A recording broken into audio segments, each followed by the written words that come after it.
हरे कृष्णा। हर हर महादेव। आप सभी का दिन शुभ और मंगलमय हो। पूर्व की कथा को श्रद्धा और धैर्य से सुनने के लिए आप सबका हृदय से आभार है।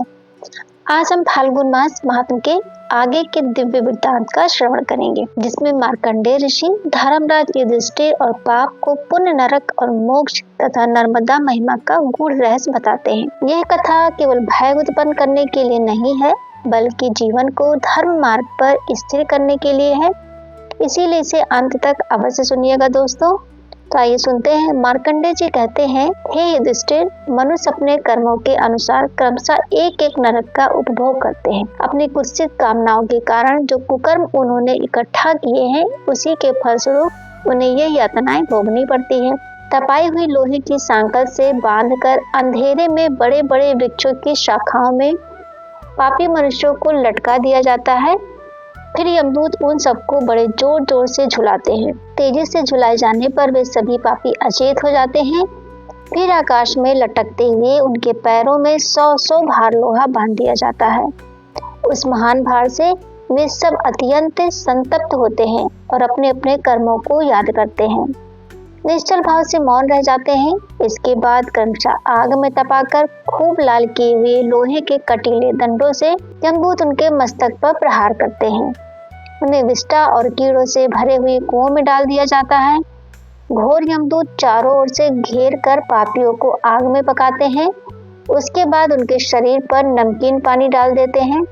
कितने ही पापियों को लोहे की कढ़ाई में बैगन की तरह भूना जाता है। फिर गंदे कुएं में डाल दिया जाता है। मांस, रक्त और पीप से भरी हुई बावलियों में भी पापियों को फेंक दिया जाता है। वहाँ कीड़े तथा कौवे लोहे की तरह तीखी चोंचों से उन्हें नोच नोच कर खाते हैं। कितने ही पापी मनुष्यों को तीखे त्रिशूल में गूंथ कर धधकते हुए अंगारों पर मांस की तरह पकाया जाता है। इसी प्रकार यमदूत पापियों को खूब तपे हुए तेल से भरी कढ़ाइयों में बार बार पकाते हैं। जो झूठ और अप्रिय बोलने वाले हैं, उनकी छाती पर चढ़कर और पैर से तपाए हुए मजबूत संडासी से उनकी जीभ उखाड़ ली जाती है। दंभपूर्ण झूठे शास्त्रों से प्रेरित होकर जो ब्राह्मण यज्ञ के नाम पर अधिक धन इकट्ठा करते हैं, उनकी जीभ भी तीखे भाले से छेद दी जाती है। जो मूर्ख मनुष्य अपने माता पिता और गुरु को फटकारते हैं, उन्हें मुंह में बार बार बालों भरकर पानी से सींचा जाता है। इसके बाद खारा और गर्म जल भर दिया जाता है। फिर खौलता हुआ तेल उंडेल दिया जाता है। यमदूत उन पापियों के पैर पकड़कर कीड़ों से भरी हुई विष्ठा पर घसीटते हैं। फिर सींग से दबाकर उन्हें लोहे के शालमली वृक्ष में बांध दिया जाता है। इसके बाद वे महाबली भयानक दूत उन्हें पीछे की ओर से मारते हैं। अत्यंत प्रबल दांतों वाली आरी से मस्तक की ओर से चीरते हैं।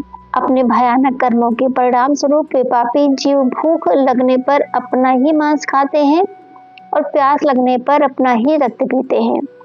जिन मूर्ख पुरुषों ने कभी अन्न और जल का दान नहीं किया, न किसी के दान का अनुमोदन ही किया, उन्हें मुदगर से जर्जर करके ईख की तरह पेरा जाता है। घोर असिपत वन में उनके टुकड़े टुकड़े कर दिए जाते हैं। उनके सभी अंगों में सुई चुभोई जाती है। इसके बाद उन्हें शूली पर चढ़ा दिया जाता है। शूली पर चढ़ाने के बाद उन्हें बार बार हिलाया और खींचा जाता है। फिर भी उनकी मृत्यु नहीं होती। उनके शरीर से मांस नोच लिया जाता है। लोहे के मुद्गर से मार मार कर उनकी हड्डियां चूर चूर कर दी जाती हैं। बलशाली यमदूत उस दशा में भी उन्हें अनेक बार जल्दी जल्दी घसीटते हैं। वे पापी जीव बहुत लंबे समय तक नरक में रहकर दारुण यातनाएं भोगते हैं। उनका मुंह बालू से भरा होता है, इसीलिए वे सांस तक नहीं ले पाते। इन सब यातनाओं के बाद अनेक प्रकार के यमदूत रौरों आदि नरकों में उन्हें घोर पीड़ा देते हैं। महारौरों की पीड़ाओं से महान धीर पुरुष भी रो देते हैं। मुख, लिंग, गुदा, पार्श्व, पैर, छाती और मस्तक में तपाए हुए लोहे के तीखे मुद्गरों से यमदूत मारते हैं। जो स्त्रियां पराये पतियों का आलिंगन करती हैं और अपने पति की सेवा में नहीं रहती, उनसे यमदूत कहते हैं, अरे अब तू क्यों जल्दी जल्दी भाग रही है? कुछ याद है या नहीं? तूने अपने पति को धोखा दिया था और एक पर पुरुष की बड़े सुख से गले लगाया था। ऐसा कहकर वे उन्हें लोहकुंभ नामक नरक में फेंक देते हैं और धीरे धीरे पकाते हैं। कभी उन्हें जलती हुई अग्नि में जलाते हैं, तपती हुई शिला पर बिठाते हैं, अंधेरे कुएं में फेंक देते हैं और अजगर सांपों द्वारा डसवाते हैं। जो धर्म का उपदेश नहीं देने वाले महात्मा आचार्यों की निंदा करते हैं, वे शिव भक्त ब्राह्मणों तथा सनातन शिव धर्म पर दोष लगाते हैं। उनकी छाती, कंठ, जिह्वा, शरीर की संधियों और दोनों ओठों में कांटे ठोक कर उन्हें कील कर दिया जाता है। इस प्रकार पापाचारी पुरुषों को यमलोक में बड़ी भयानक यातनाएं दी जाती हैं। धर्मराज, एक एक नरक में सैकड़ों और हजारों प्रकार की ऐसी यातनाएं होती हैं जो सभी पाप कर्मियों को मिलती हैं। संपूर्ण नरकों की अनंत पीड़ाएं भोगनी पड़ती हैं। अपने अपने कर्मों से नरकों में गिराए हुए पापी जीव क्रमशः इन सभी नरकों में पकाए जाते हैं। महापाप की मनुष्य जब सब नरकों में जब तक चंद्रमा और नक्षत्रों की स्थिति है तब तक अनेकानेक यमदूतों द्वारा पीड़ा भोगते हैं। यही दशा उपपातकियों की भी होती है। उपपातकियों को इससे आधी यातना मिलती है। हे तात युधिष्ठिर, अब किसकी मृत्यु हो जाएगी ये नहीं पता होता है, और अचानक यदि मृत्यु आ गई तो कौन मनुष्य यहाँ वर्ष या दिन बिता सकता है? फिर तो सब कुछ छोड़कर अकेले ही परलोक की यात्रा करनी पड़ेगी। इसीलिए पूरा प्रयास करके सत्य धर्म परायण हो जाओ। यह सब नरकों का लक्षण मैंने तुमसे बताया है। मार्कंडेय जी के ये वचन सुनकर धर्मराज युधिष्ठिर ने पूछा, हे मुने, किस धर्म के द्वारा इस परम दुस्तर संसार सागर को पार किया जा सकता है? आप कृपया ये भी बताइए। तब मार्कंडेय जी बोले, हे युधिष्ठिर, मनुष्य अनेक प्रकार के राग और लोभ के वशीभूत होकर इस संसार में तरह तरह के दुख उठाता है। गर्भ में पड़ जाने से मनुष्य शास्त्रों की बात नहीं समझता और स्वर्ग तथा मोक्ष के साधन कर्मों की चर्चा नहीं सुनता। संपूर्ण कामनाओं और प्रयोजनों को सिद्ध करने वाले भगवान शंकर के ध्यान में वह अज्ञानवश कष्ट मानने लगता है।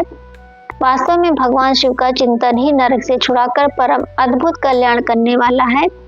जो जम्बूद्वीप में आकर मनुष्य योनि में जन्म लेता है फिर भी नर्मदा देवी के शरण में नहीं जाता, वह भाग्यहीन है। इस संसार में पाप से दूषित मन वाले मनुष्यों को उत्तम गति देने वाली नर्मदा से बढ़कर दूसरी कौन सी नदी है? जो पापहारी महादेवी नर्मदा का ध्यान करते हैं उनकी पाप राशि नष्ट हो जाती है। जो नर्मदा का मन से स्मरण और वाणी द्वारा कीर्तन करता है वह परलोक में जाने पर यमदूतों द्वारा पीड़ित नहीं होता। नरक में स्थित होने पर भी जो नर्मदा नदी और भगवान शिव तथा विष्णु जी का स्मरण करता है उसे यमराज के दूत तत्काल त्याग देते हैं। यदि वैदुर पर्वत और अमरकंटक पर भोग और मोक्ष फल देने वाले परमेश्वर ओमकार जी विद्यमान हैं तो पापी मनुष्य यहाँ क्यों शोक करते हैं? वहीं संपूर्ण लोकों पर अनुग्रह करने वाले सिद्धलिंग, सिद्धेश्वर, यज्ञेश और शशिभूषण हैं। नर्मदा के दक्षिण भाग में महेश्वर और कपिलेश्वर लिंग है।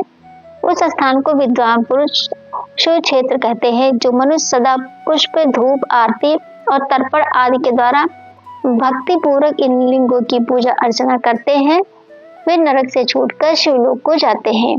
हे अनंत, तुमने जो कुछ पूछा था वह सब मैंने तुम्हें बता दिया। पापी पुरुषों को यमराज ने ये बताया कि जो लोग गोदान, स्वर्ण तिल दान, अन्न दान, जल दान तथा सब सामग्रियों का दान तथा महल और बगीचे का दान करते हैं वे घोर नरक स्वरूप यमलोक में नहीं जाते। भगवान शिव के वचनानुसार वे सब पापों से मुक्त हो जाते हैं। सम्मान को अपमान ने, प्रियजनों के संयोग को वियोग ने और जवानी को बुढ़ापे ने ग्रस लिया है। वृद्ध मनुष्य धर्म, अर्थ, काम और मोक्ष किसी भी पुरुषार्थ का साधन करने में समर्थ नहीं होता। इसीलिए बुढ़ापा आने से पहले ही धर्म का आचरण कर लेना चाहिए। युधिष्ठिर, शरीर में वात, पित्त और कफ आदि की विषमता होती रहती है। वात, पित्त, कफ का समूह शरीर से ही उत्पन्न बताया गया है। इसीलिए अपना ये शरीर सदा रोगों का ही आश्रय है ऐसा जानना चाहिए। सब वात का प्रकोप होता है और मनुष्य ज्वर से पीड़ित होता है। तब अनेक प्रकार से होने वाले रोगों के कारण उसे बहुत सारे दुख सहने पड़ते हैं। इस शरीर में मृत्यु के साधन 100 से भी अधिक हैं। इनमें से एक मृत्यु तो काल रूप है और बाकी मृत्युएं आगंतुक मानी गई हैं, जो अचानक आ जाती हैं। जो आगंतुक होती है वे औषधि सेवन से तथा तप, होम और दान आदि से शांत हो जाती हैं, परंतु काल रूप मृत्यु किसी भी उपाय से शांत नहीं होती। विष और मद आदि से मनुष्य की अपमृत्यु होती है। इसीलिए इन सब वस्तुओं का सेवन कभी नहीं करना चाहिए। अनेक प्रकार के रोग, कष्ट, सर्प आदि, जीव विष और मारण आदि का प्रयोग, ये सब देहधारियों के लिए मृत्यु के द्वार हैं। अगर मनुष्य का मृत्यु काल आ पहुंचा है उस समय यदि वह रोग, सर्प आदि से पीड़ित हो तो साक्षात धन्वंतरी भी उसे नहीं बचा सकते। काल पीड़ित मनुष्य की रक्षा करने में औषधि, तप, दान, मित्र और बांधव कोई भी समर्थ नहीं होता। तो युधिष्ठिर श्रेष्ठ और सुंदर स्त्री, पुत्र, मित्र, राज तथा ऐश्वर्य आदि तरह तरह के संपूर्ण सुखों को मृत्यु अचानक ही छीन लिया करती है। राजन, भाई, बंधु आदि के रूप में जो ये दुस्तर संसार है, इसका तुम्हें यत्किंचित परिचय दिया गया है, ये सब परिणामी, नाशवान और काल का भोजन है। ऐसा जानकर प्रतिपूर्वक नर्मदा का सेवन करना चाहिए। नर्मदा सब दुखों का निवारण और संपूर्ण शोकों का नाश करने वाली है। जो जिन कामनाओं को पाना चाहता है, नर्मदा देवी उसे वह सभी वस्तुएं दे देती हैं। मार्कंडेय जी आगे कहते हैं, हे युधिष्ठिर, महिष्मती पुरी के पश्चिम अशोक वनिका नामक एक पापहारी तीर्थ है, जो सभी प्रकार के शोकों का नाश करने वाला है। वहां स्नान करके अपने वैभव के अनुसार गौरी देवी का पूजन करना चाहिए। वहीं मातंग मुनि का आश्रम है, जो स्त्री शुक्ल और कृष्ण पक्ष की तृतीया को गंध, धूप, चंदन तरह तरह के उपहार तथा दीप जलाकर वहां भक्ति पूर्वक गौरी देवी का पूजन करती है। वह रूप और सौभाग्य से संपन्न पति प्राप्त करती है। युधिष्ठिर, पूर्व काल की बात है, मातंग नाम से प्रसिद्ध देवर्षि ने नर्मदा नदी के तट पर रहकर बड़ी दुष्कर तपस्या की थी। महर्षियों के सत्संग और नर्मदा के दर्शन से उन्होंने पाप बुद्धि का परित्याग करके धर्म बुद्धि का सहारा लिया। वे अशोक वनिका में गए और जटावल कल धारण करके कंद मूल फल का आहार करते हुए 100 वर्षों तक भगवान शिव की आराधना में लीन रहे। सभी मंत्रों में उत्तम ओम नमः शिवाय, इस मंत्र का वे दिन रात अपने हृदय में चिंतन करते थे।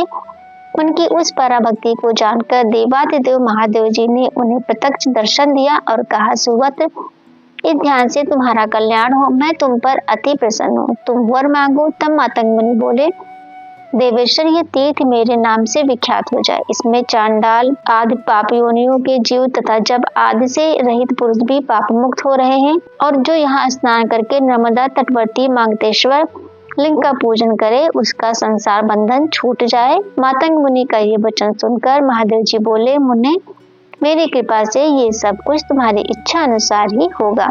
ऐसा कहकर भगवान शिव पर्वत श्रेष्ठ कैलाश को चले गए और मातंग मुनि वरदान पाकर दिव्य विमान पर आरूढ़ होकर उमा महेश्वर धाम को चले गए। चैत्र के कृष्ण पक्ष में जो चतुर्दशी और अमावस्या तिथि आती है, उसमें वहाँ जो कुछ दान होम आदि किया जाता है, वह अक्षय फल देने वाला होता है। उसी तीर्थ में तिल और जल द्वारा तर्पण करने से और गुड़ युक्त पिंडदान देने से 14 इंद्रों की स्थिति के काल तक पितर तृप्त रहते हैं। अशोक वानिका नाम से प्रसिद्ध यह स्थान मातंग तीर्थ कहलाता है और नर्मदा के उत्तर तट पर विराजमान है। तो हे युधिष्ठिर, अब मैं नर्मदा के दक्षिण तट पर विद्यमान मृगवत तीर्थ की महिमा बताता हूँ। वहाँ स्नान करके निराहार रहकर रात बिताएं। प्रातः काल होने पर फिर गंध और पुष्पों द्वारा मृगवन में श्रीहरि की पूजा करें। वहाँ एक ब्राह्मण को भोजन कराने पर लाख ब्राह्मणों को भोजन कराने का पुण्य मिलता है।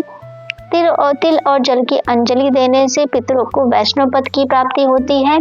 वहीं उत्तम वाराह तीर्थ है, जहाँ वाराह रूप धारण करके भगवान ने इस पृथ्वी का उद्धार किया था, और वहीं अमृत तेजस्वी श्री हरि ने विश्व रूप को भी धारण किया था।